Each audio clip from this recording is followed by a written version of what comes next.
안녕하세요. 조성태 박사의 생긴 대로 건강 톡톡 아나운서 김민영입니다. 건강을 체크할 때 가장 우선적으로 보는 것이 바로 대변의 상태입니다. 그래서 대변과 소변을 보면 건강이 보인다라는 말도 있는데요. 밥을 먹자마자 화장실을 찾게 되는 비신설이라는 증상을 오늘 생긴 대로 건강 톡톡에서 다뤄봅니다. 몸이 영양분을 섭취하기도 전에 다 배출해버린다면 건강에도 당연히 이상이 생기겠죠. 과연 비신설을 어떻게 치료하고 또 평소에 어떻게 관리해야 하는지 강의를 통해서 자세히 알아보겠습니다. 조성태 한의학 박사님 이 자리로 모십니다. 어서 오세요.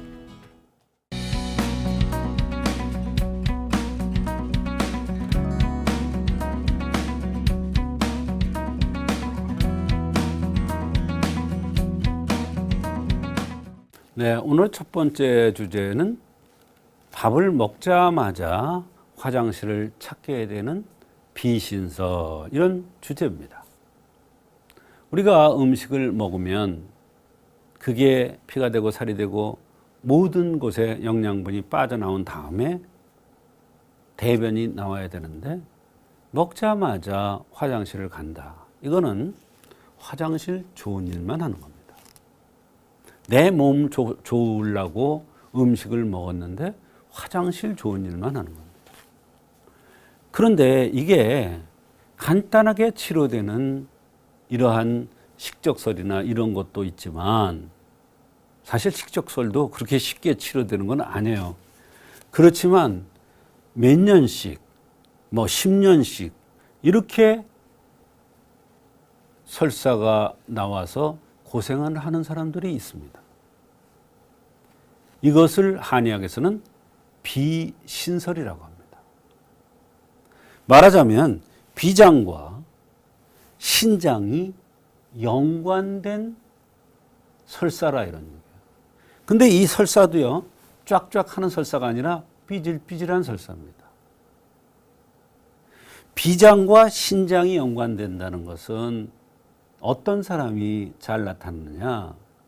바로 뼈가 굵은 사람, 광골이 나온 사람, 입술이 두툼한 사람, 이런 사람들이 대개 비신설에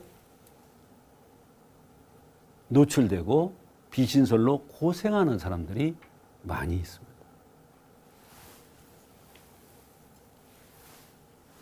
비신설이란 밥을 먹자마자 대변이 나오는 비신설은 비와 신이 서로 조화되어야 수곡이 나누어지는데, 말하자면 노폐물과 인체에 필요한 것으로 나눠지는데, 비기는 비록 강해. 비기가 강하면 어떠냐면 잘 먹어요. 그런데 신기가 부족해. 잘 먹었을 때 그거를 내꺼 만드는 힘, 이게 신기예요. 근데 이게 안 된다는 거예요. 그래서 음식을 삼키면 대장에서 대변으로 그대로 나오는 거예요. 심각한 병이에요. 비신설 심각한 병입니다. 막 전신에 털이 다 빠지고 또 어지러워서 견딜 수가 없고 관절이 다 아프고 허리 다리가 아파서 디스크로 오랫동안 고생하고 이런 사람들이 많아요. 비신의 기가 서로 통하게 해서 수곡이 저절로 소화되게 해야 하는 것인데 어떻게 하는지 한번 봅시다. 입술이 유난히 두툼하게 생긴 사람이 입술이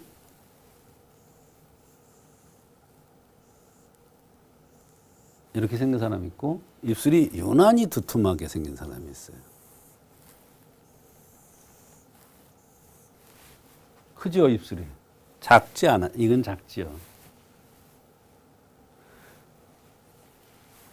코가 큰 사람이 있고 눈이 큰 사람이 있고 귀가 큰 사람이 있고 입이 큰 사람이 있어요.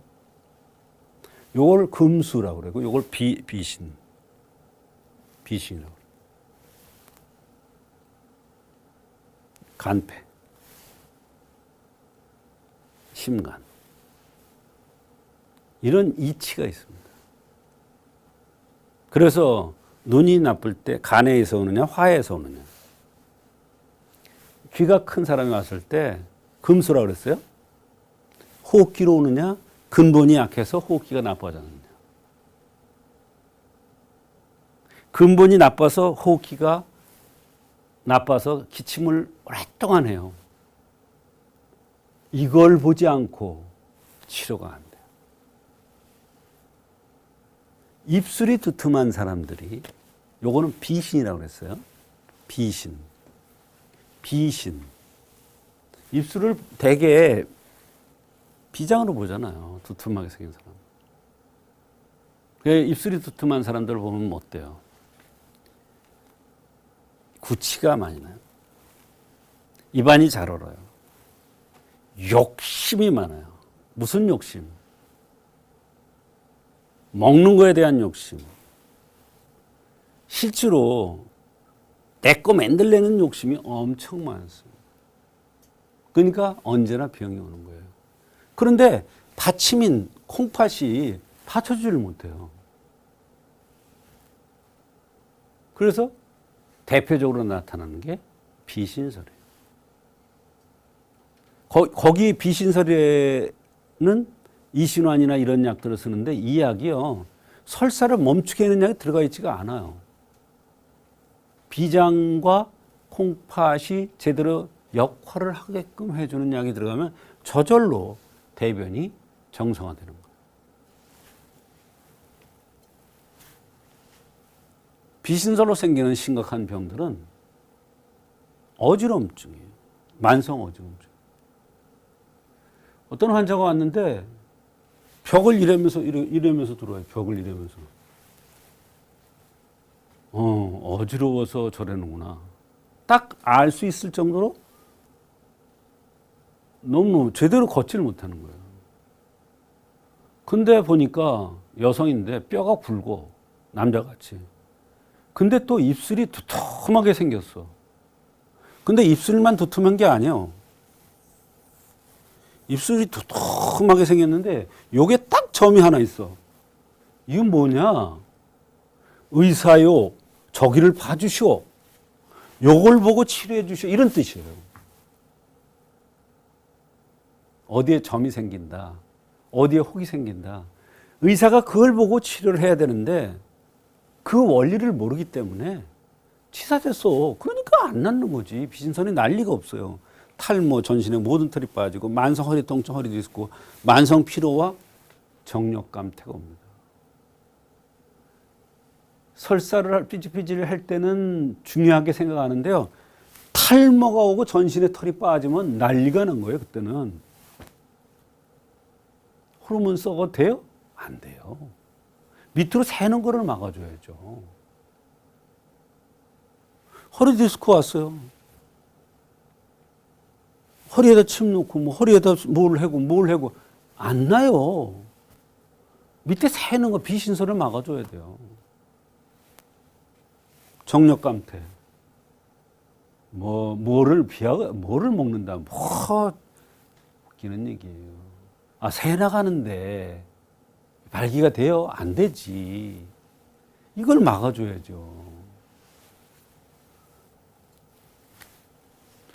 비신설의 특징은 매일 새벽에 물을 쏟듯이 설사를 하는데 아무리 약을 써도 효과가 없어요. 왜? 치사졌으니까. 비신설을 치료하는 약을 써야 되는데 치사졌어. 안 나. 또 오래되면 살이 여위요. 어디서부터 여위냐? 다리가 빠져요. 세 다리 같이 가늘어져요. 그리고 새벽에 배꼽 아래가 쥐어 짜는 듯이 아파요.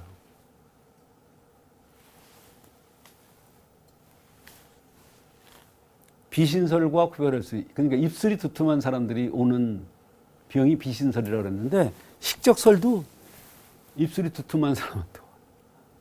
근데 이건 특징이 있어요. 손바닥에 땀이 나요. 손바닥에. 이거는 식적에서 온 거구나. 그리고 대변의 냄새가 아주 시큼하면서 썩는 냄새같이 이상한 구린내가 아주 심하게 나요. 역하게 나는.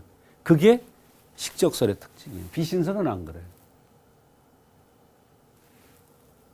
담설이라는 건 눈 밑에 다크서클 있는 거, 부설이라는 건 오래된 설사. 이것도 왜냐면 비신설도 안 치료되니까 구설하고 구별을 해야 되죠. 이게 구별이 어려워요. 구설인지 비신설인지. 비설이라는 게 있고 위설이라는 게 있고 대장설이라는 게 있어요. 이걸 구별을 해야 돼요. 이렇게 밥을 먹자마자 화장실을 찾게 되는 비신설은 치료가 쉽지가 않습니다. 오랫동안 고생을 하면서 문제의 심각성은 전신의 여러 가지 증상들, 심각한 증상들이 나타나기 때문에 반드시 한방적으로 치료를 해야 됩니다.